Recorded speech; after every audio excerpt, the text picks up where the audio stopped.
ምላስ ከማነሷ ጋር የምታመጣ ሙሲባ ግን በጣም ከባድ ነው። የገዘፈን ሙሲባ ታመጣለች። ለዚህም ነው ነብዩ ሰለላሁ ዐለይሂ ወሰለም አንዳንድ ሐዲሶቻቸው ላይ ምን አስተምረዋል?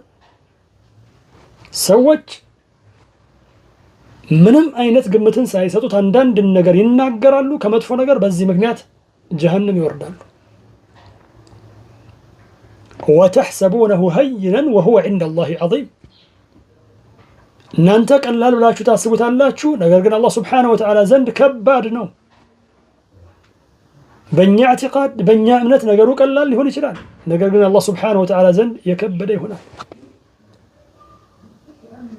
ዑለማ ወንጀሎችን በእርግጥ በሁለት ከፍለዋል፣ ትልቅና ትንሽ እያሉ።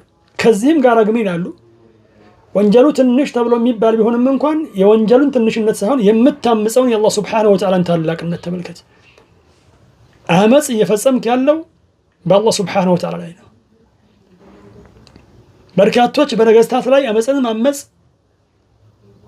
ከባድ ሆኖ ይታያቸዋል፣ የሚከተለው ስለሚከተል ማለት ነው። አላህ ሱብሓነሁ ወተዓላ ላይ ግን እንዳሻው ይናገራል፣ እንዳሻው ይሰራል። በርካታ ሰው አላህ ሱብሓነሁ ወተዓላ ያዘነለት ሲቀር ሐሜትን በተመለከተ አላህ ሱብሓነሁ ወተዓላ የተከበረው ቁርአን ላይ ምን ብሏል? ወላ የግተብ በዕዱኩም በዕዳ፣ ከፊላችሁ ከፊሉን አይማ። አዩሒቡ አሐዱኩም አን ያእኩለ ለሕመ አኺህ መይተን ፈከሪህቱሙህ፣ አንዳችሁ ይወዳልን የወንድሙን ስጋ ሊበላ እሱ የሞተ ሆኖ እያለ ይህንን ጠላችሁት፣ ስለዚህ ሐሜቱን ጥሉት። መሰረቱ ሐሜት ምንድን ነው?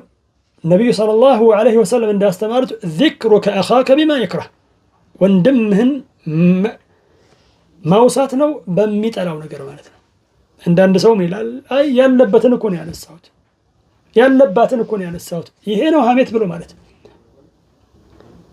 በእርግጥ ነው ዑለማ ከዚህ ሐሜት በስቲትና የሚወጡ ነገሮች እንዳሉ አውስተዋል። የሚፈቀድበት ሁኔታ አለ፣ ነገር ግን እዛም ላይ በኢስራፍ አይደለም፣ ሸሪዓውን ጠብቀን እንጂ።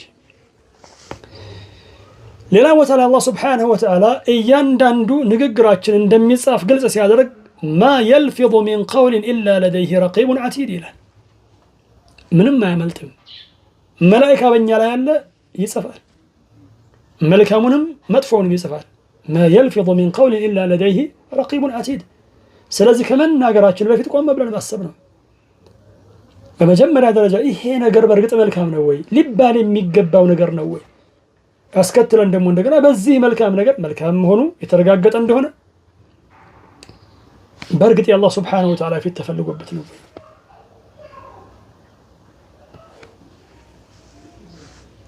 ነቢዩ ሰለላሁ ዐለይሂ ወሰለም ተጠየቁ፣ ያ ረሱለላህ ማ አኽወፉ ማ ተኻፉ ዐለይ፣ በእኔ ላይ ካስፈሪ ነገሮች አስፈሪ ብለህ የምትፈራው ምንድን ነው? ቃል ሃዛ ብለዋሉ ዐለይሂ ሰላቱ ወሰላም፣ ወአኸዘ ቢሊሳኒሂ፣ ምላሳቸውን ያዝ አድርጉ ዐለይሂ ሰላቱ ወሰላም። ነገራችን ሁሉ ተቃራኒ ሆኗል እኮ ወደድንም ጠላንም ማለት ነው። ችግርህን ማወቅ አንዳንዴ መልካም ነው፣ በል መልካም ነው።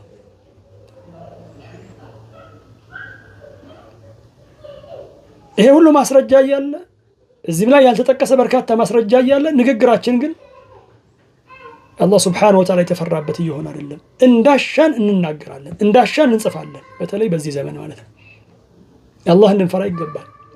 ነገ አላህ ሱብሓነሁ ወተዓላን ሙስሊም ሆኖ የተቅዋ ባለቤት ሆኖ መገናኘት የሚፈልግ ሰው ምላሱን ይጠብቅ። በእርግጥ ነው ሪያዳ ያስፈልገዋል። በአንድ ጀንበር የምላስ ሁኔታ ይቀየራል ማለት አይደለም፣ ግን እስኪ እንሞክረው። እንዳሻን መናገርን እንተው። የአላህ ሱብሓነሁ ወተዓላ ፊት ይፈለግበት በንግግራችን። ሐላል ላይ ይዋል፣ የተፈቀደ ነገር ላይ ይዋል። ሌላ ሐዲስ ላይ ነቢዩ ሰለላሁ ዐለይሂ ወሰለም መን የضመኒ ማ በይነ ለሕየይህ ወማ በይነ ሪጅለይህ አضመን ለሁ አልጀነ ብለዋል።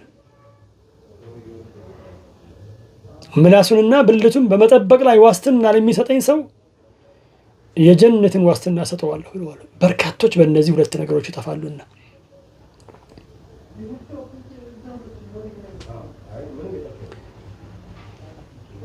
عبد الله بن مسعود رضي الله عنه يقول والله الذي لا إله إلا هو ليس شيء أحوج إلى طول سجن من لساني. بالله سبحانه وتعالى كما بهنا يتعلق صحابي عند نجر يلم بلوالو رجم زمن متاصر يالبت كملاس يبلت بلوالو رجم زمن يرزم زمن يتاصر يقبوال ملاس هي عندنا አይነቱ ምላስ ግን ለመሆኑ ያረፈበት ሰዓት አለ ያረፈበት ወቅት አለ አይደለምና በሐራም ነገር ላይ በሐላል ነገር ላይ ራሱ ንግግርን ማብዛት እኮ ቀልብን ከሚያደርቁ ነገሮች ውስጥ አንዱ ነው። የዝምታ ወቅት ለምንድን ነው የማይኖረን? እስኪ የዚክር ወቅት ለምንድን ነው የማይኖረን? ብቻችንን ሆነን ነፍሳችንን የምናዳምጥበት የምንወቅስበት ወቅት ለምንድን ነው የማይኖረን? ንግግር ነው ነጋጠባ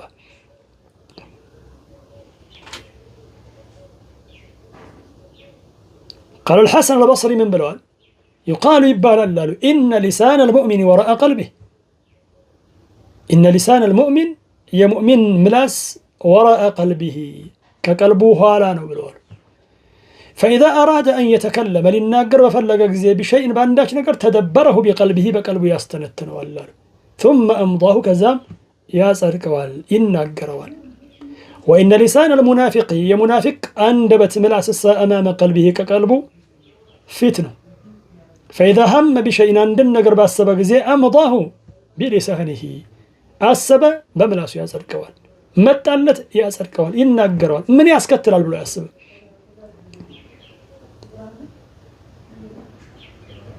እኛ ውስጥ ያለው እንዲህ አይነቱ ነገር ነው። አላህ Subhanahu Wa Ta'ala ይመልሰንና ولم يتدبره بقلبه بقلبه يستنتنهم ብሏል። وعن الحسن أيضا ما عقل دينه من لم يحفظ لسانه ديننا አልተገነዘበም ምላሱን ያልጠበቀ ሰው ብለዋል። የምላስ ጣጣ በርካታ ነው።